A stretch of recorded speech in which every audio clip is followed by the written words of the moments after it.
কড়াই তেল দিয়ে দিয়েছি, মাংসর আলুটা ভেজে নেব। দিয়ে মাংসটা ম্যারিনেট করব। দিয়ে দেবো হলুদ গুঁড়ো 2 চামচ, হলুদ গুঁড়ো, ঝাল লঙ্কা গুঁড়ো 2 চামচ দিয়ে দেবো।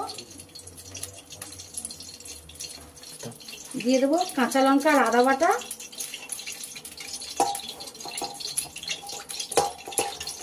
দিয়ে দেবো 1 চামচ মতো রসুন বাটা, কিছুটা কুচনো পেঁয়াজ দিয়ে আমি মাংসটা ম্যারিনেট করে নেব।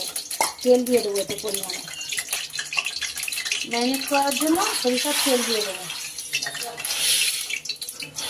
সব কিছু মশলা দিয়ে দিচ্ছি, ভালো করে মাখিয়ে দেবো।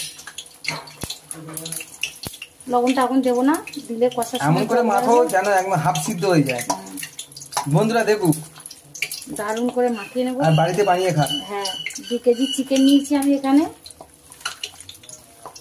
আজকে দেশি মুরগি পাইনি, আজকে পোলট্রি নিয়ে এসেছি। সুন্দর করে